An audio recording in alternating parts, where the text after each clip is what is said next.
17 and verses 26 to 27. And you shall absolutely give in charity to the close relatives his rightful due. And one of the problems that I have as a marriage counselor is people come to me and they tell me my parents expect me to give them $4,000 a month or $5,000 a month. Yes, I'm serious, folks. They expected me to put them in a house of their own. And they expect me to do this. And then they manipulate me and say, footstool lies at the foot of the mother. That's usurping the power of God. That's usurping the Word of God. Yes, we're supposed to take care of our parents, but we take care of our parents without our means, and parents are guilty of tabdir if they manipulate a child to go beyond their means. And we need to address this stuff in the community. It's a big problem, folks.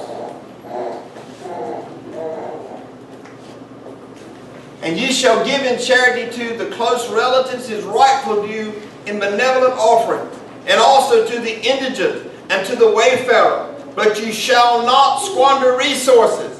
You shall not squander resources, even with the slightest squandering. Indeed, the squanderers are the evil brethren of the Satan. And Satan has ever been most ungrateful to his Lord.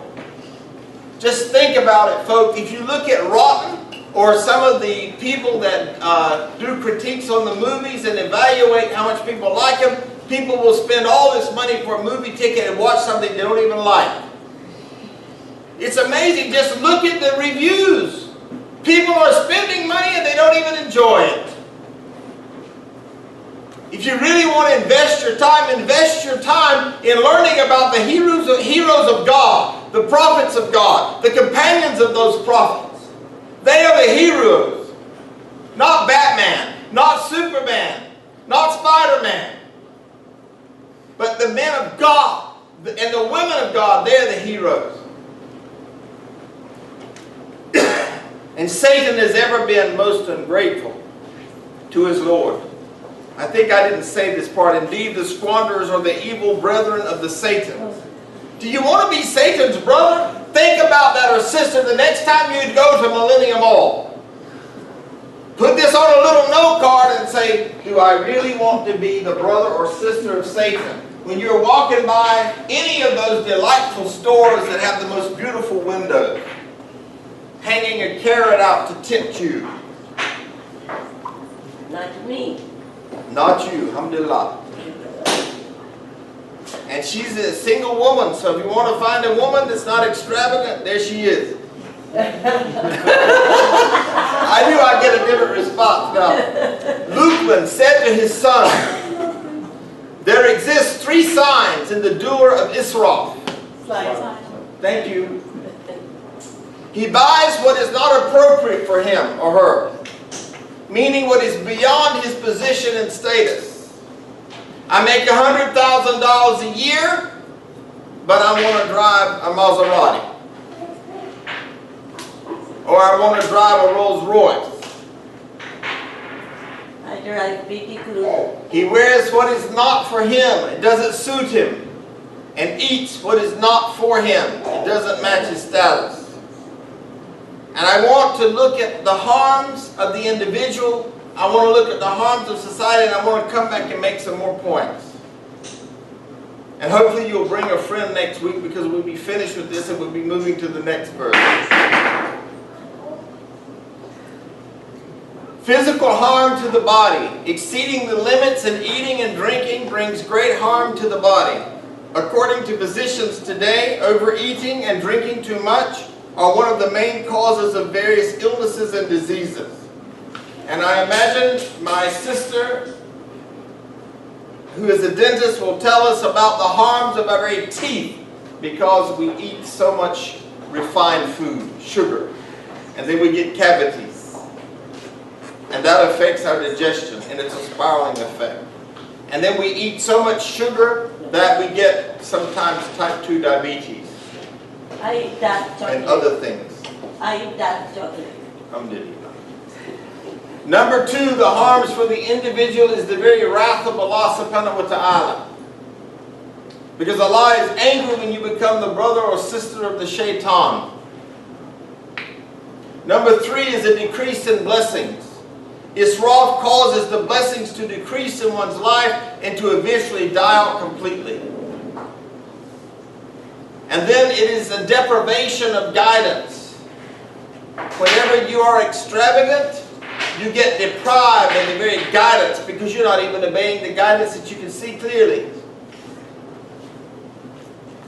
Poverty, the most important economic aspect of Israf is that of poverty. This is because Israf involves the waste of limited resources and thus naturally becomes a threat to human life. Moderation is a means for the increase of wealth. Let me say that again. I'm going to say it twice. That'll be 3 times. Moderation is the key, is the means for the increase of wealth. Moderation is the means for the increase of wealth. When you go to buy something, ask yourself, is this moderate? Is this the middle of the road, or is this extravagant for me? Have I ever had this before? Can I continue this kind of lifestyle? Number 6 is destruction. Israf in any form sends people towards destruction.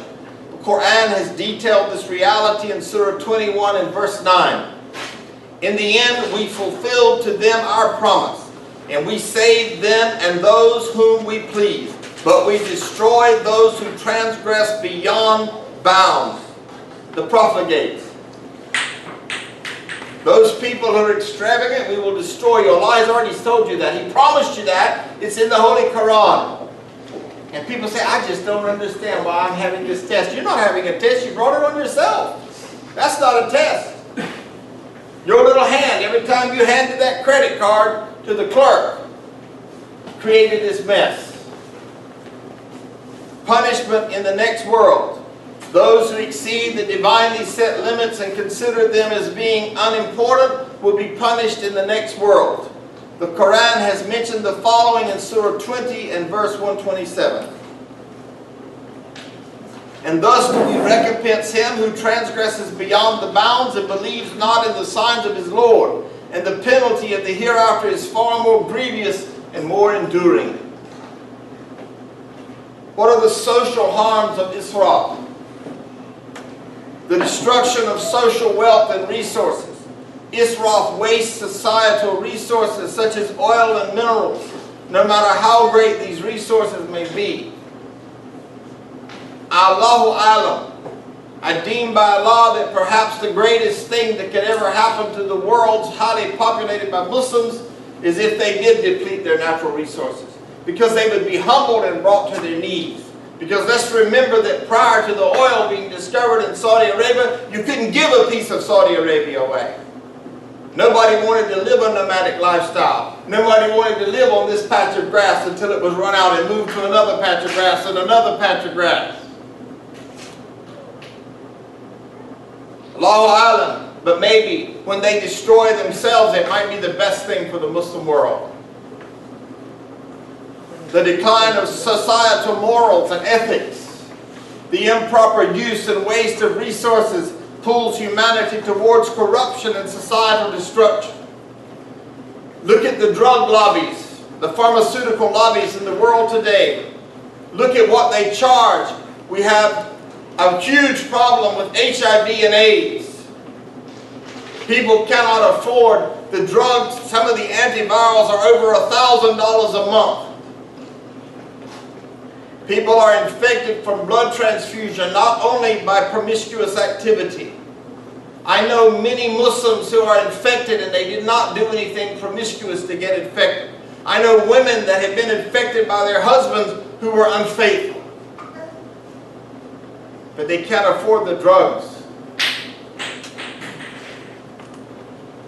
This can even reach the point where an individual stops caring about the needs of others and only cares about himself. So much so that in popular culture about a year or two ago, and you can forgive me if I'm wrong because you know I don't know much about popular culture, but I have to study it as a human science, behavioral scientist. They say, I'm going to get mine. This was a big saying, I'm going to get mine.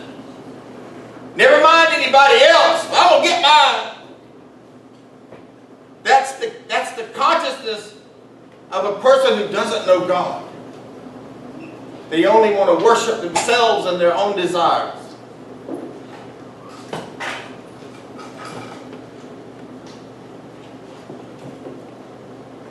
The creation of class strife and struggle. One of the causes behind the creation of class strife is that of israf. That is because some individuals with their high levels of wealth believe that they can spend this wealth in any manner in which they please. People say, it's my body, I can do with it what I want to. I can get tattooed from the crown of my head to the sole of my feet. I can get pierced from the crown of my head to the sole of my feet. I can do what I want to. And some people say the same thing with their money. I can do whatever I want to. This is my money. No, it's not your money. It was loaned to you by law for you to be a trustee of it. And then you're going to be tested on the day of judgment on how you were as a trustee. So no, it's not yours. You just deluded and alluded to believe it's yours. And then the sad part is when occasionally as a marital therapist, a husband says to my wife, why are you always spending my money? Because he doesn't know that it's actually what his is hers. And what's hers is hers. So as Islamic men, we just have to keep earning. So that hopefully they'll have a knowledge of this and won't keep spending. I want to do. The decline of governments. Another one of the societal consequences of israf is the decline of governments. Right now in the country of South Africa, the country has such a crime rate. The money is worth nothing anymore because of government squandering of money. This beautiful country. And it's not the only country. I could do another lecture on the countries that have ruined because of israf or tabdil. Ibn Khaldun, one of the Muslim sociologists, has mentioned that whenever a government would become afflicted with israf and extravagance, it would soon fall into decline. When I was an imam for the North Carolina Department of Correction, living in Rocky Mount, I contacted the Saudi embassy. Oh brother, mashallah, you're doing such a wonderful work, alhamdulillah. Come to DC and we'll give you a truckload of Qur'ans for the inmates. I drove. I actually got the state to let 2 other employees go with me. We drove up there, and the day that we arrived at the embassy, a prince was having a party. And nobody was interested in me, let me tell you.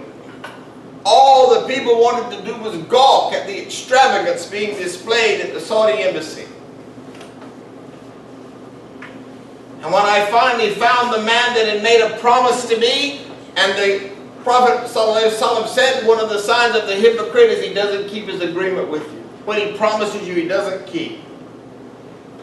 They tried to lose me going to a warehouse to get the Qur'ans. I'm serious, I'm telling you the truth.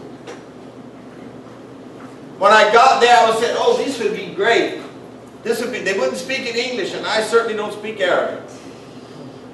Finally the guy said, after I got one case of Qur'ans with 24 in it, he said, khalas. I said to the 2 brothers, I don't know much Arabic, but that means it's done. That's all we get. And we drove back with the humility to face the North Carolina Department of Correction after requesting money and being promised by Muslims that we'd get a van load of Qur'ans. We came back with 1 case. This is what I'm talking about, folks. And we've got to wake up. We should have no trouble expanding a masjid in a moderate way. You moved like 3 or 4 slides. Okay, let me fix that. You done that?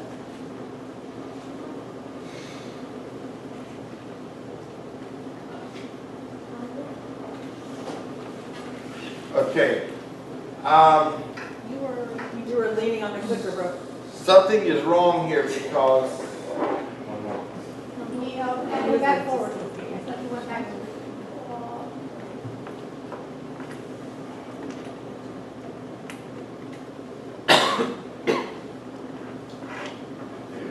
I don't remember this. And I did this. Yeah, you did this one. Do you want me to escape to see what number? Yeah. I can do that, but it's, No, and the big one. I think this one. oh, you'll have to go over there though, because I Yeah. can't do it from here. I think this is where you were, right here. Yeah, that's it, right Okay, there. but the problem is I'm not finding it here. Oh. So she escapes and tells me what number that is. Okay. You guys tell me? Who's easy? All right, I got it. I think. Is this what? Is this what's next? 2012, 2013. I covered that, right? Yeah. Okay, this is going to be a mess. Okay. All right. I covered this.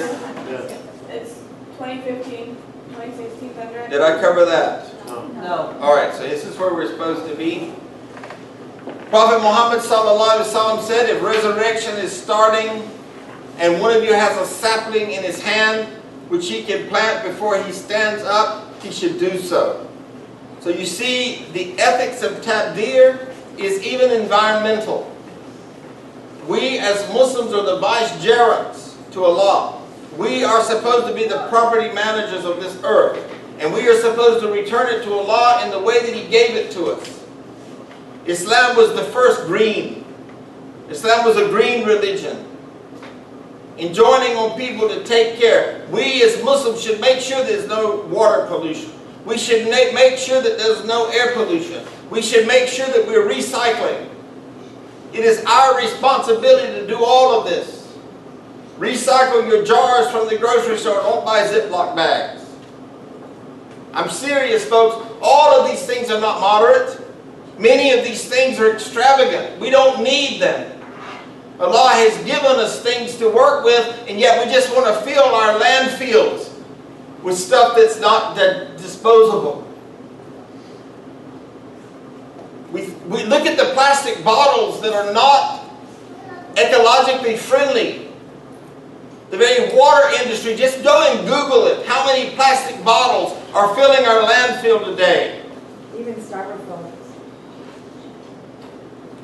One of the most challenging problems in today's world is the environmental crisis. It seems that this problem started when modern man stopped understanding himself as the vice chair and trustee of the Almighty, merciful God, who must channel divine mercy to everything at His disposal or within His reach, and stopped understanding nature as a sacred sign and valuable trust from Allah. Over and over and over again, Allah subhanahu wa ta'ala says, in these things are signs for those who reflect. But we are so busy spending money, we don't have time to reflect, we don't have time to ponder, and we certainly don't have time to contemplate. We can't even contemplate when we're looking at that Armani suit. The only thing I can contemplate is how fast I can get in there and buy it and run that credit card up. That's what I'm contemplating. Can I make that minimum payment? Even nowadays, people, when you go in, they say, well, sir, what's the minimum payment you can make? How far can we stress you?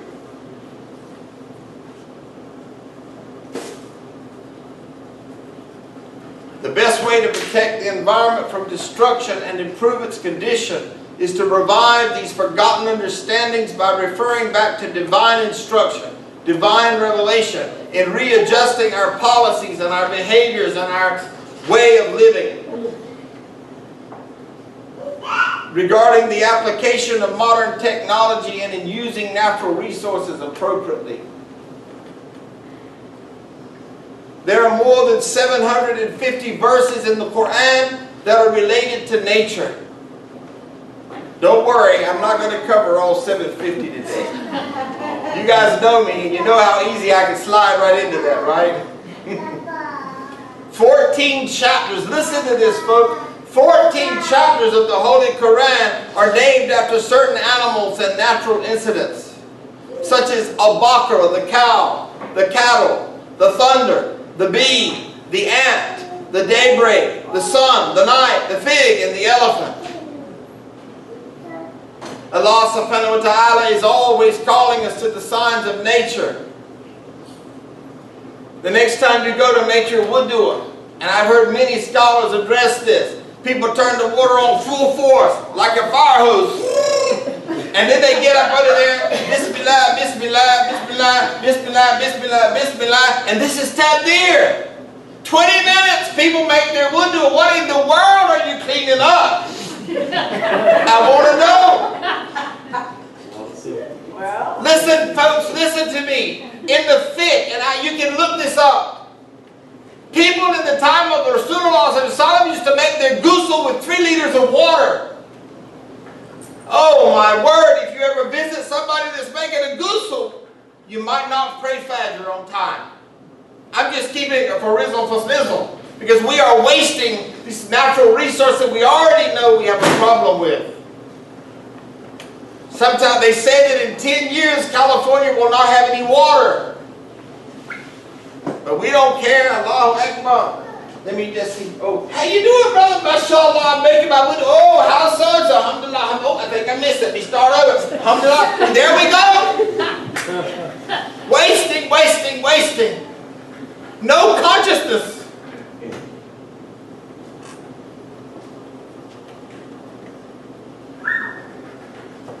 God takes an oath by some natural phenomena like the dawn, and the fig, and the olive, the zaytun.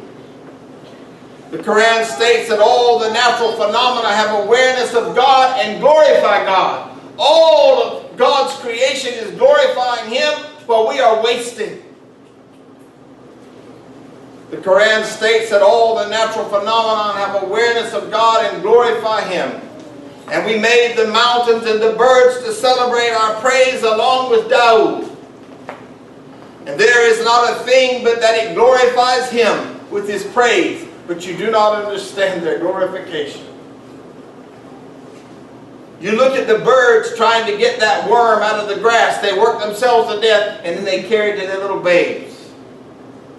We got it easy. We take our little fancy grocery cart. We go to Publix, and we say, I like this. I'm going to go down every aisle. I'm not going to make a grocery list and just get what I need. I'm going to go down every aisle. I'm going to have a pantry the size of some people's bedroom.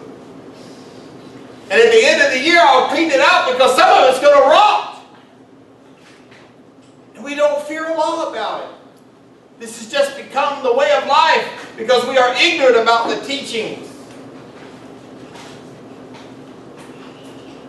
In many verses, the natural phenomena are characterized by divine signs, indicating the knowledge, the wisdom, and the power of God. Most surely in the creation of the heavens and the earth, the alternations of the night and the day, and the ships that run in the sea, with that which profits men, and the water that God sends down from the cloud, then gives life with it to the earth after its death and spreads in it all kinds of animals. And the changing of the winds and the clouds that are made subservient between the heaven and the earth. There are signs for people who understand. May Allah wake us up to see what we're doing to this world, what we're doing to ourselves, and what we're doing to society. Because we are spendthrifts. In Islam, water is very highly regarded. The word ma, water, is used in the Quran about 60 times. Yes, that water that's running down the drain when we're making wudu. Water is introduced as the origin and the source of life. Think about it the next time you're making wudu. MashaAllah. Look at the source of life. Allahu Akbar. Allahu Akbar. Allahu Akbar. And get done and shut it off. This is the source of life that I'm washing myself with. We have made of water everything living. Surah 21 and 30. The Quran in Surah 24 and 45 also states that God created from water every animal that goes on its belly, on 2 legs and on 4 legs. Water is pure and purifying. Surah 25 and 48. A Muslim who wants to perform ritual prayer or to touch the Holy Quran or to circumambulate around the Kaaba in Mecca must be ritually pure. And to be ritually pure, he needs to make ritual ablution with water.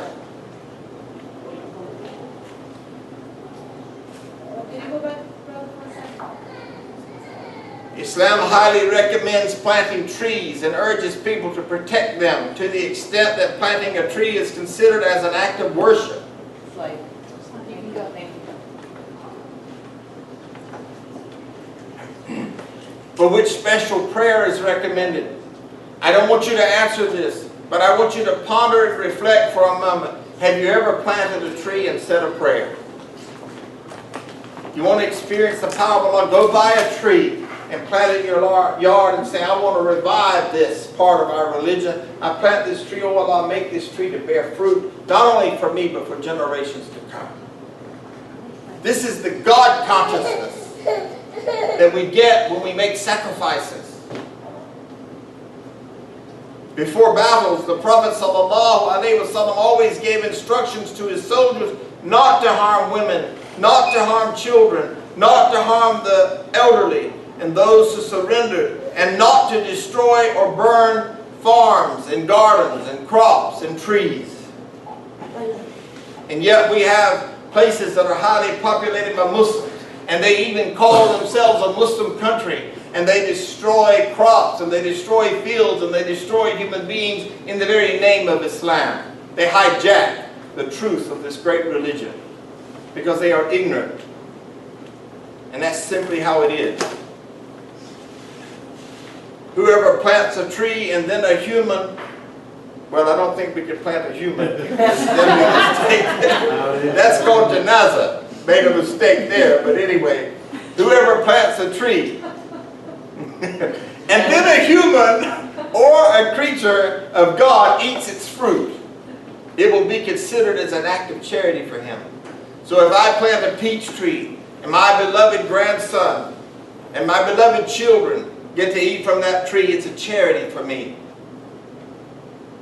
Now that's good giving right there. Whoever waters a date or lote tree, it is as if he has given a drink to a thirsty believer.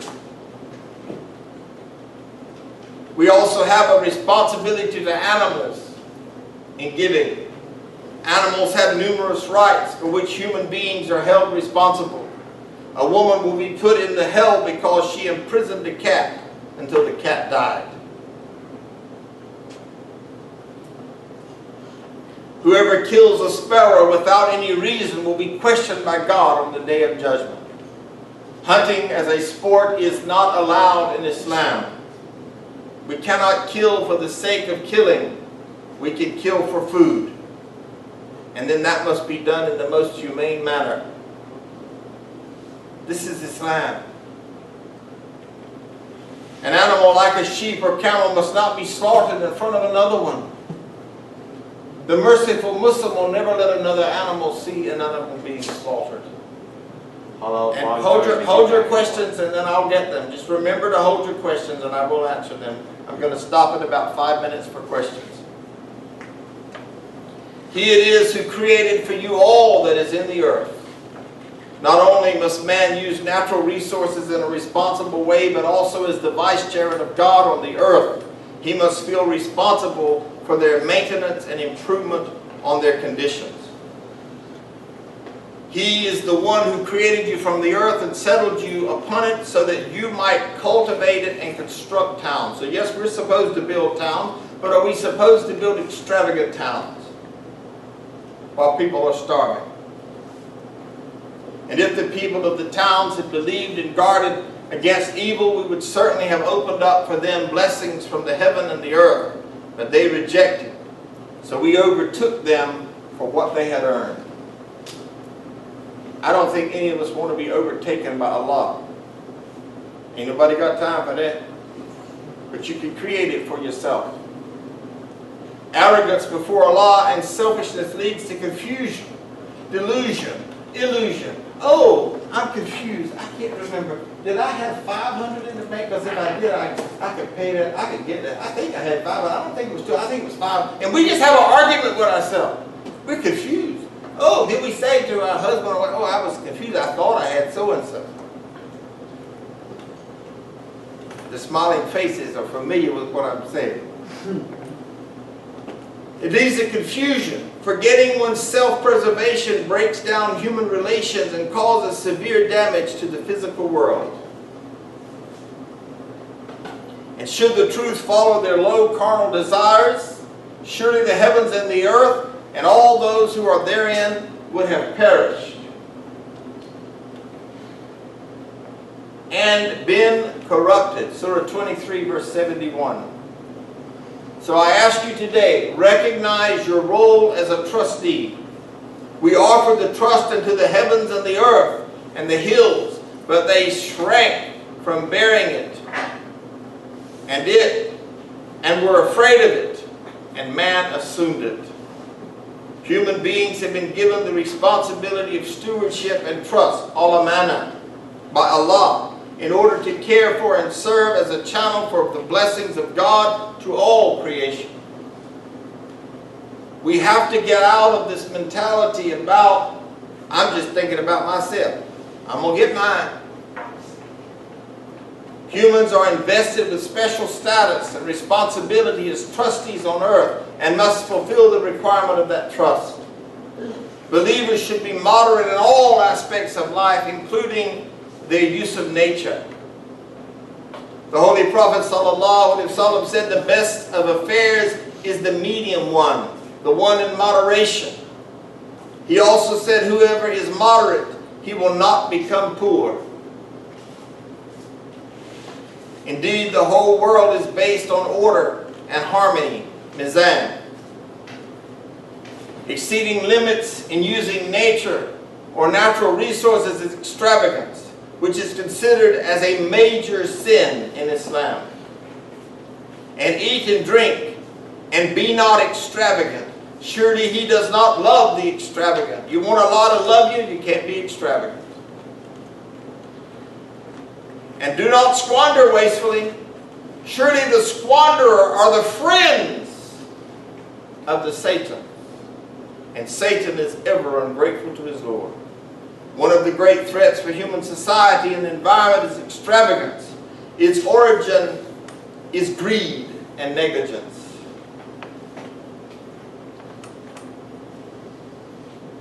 The character is controlled by religious teachings.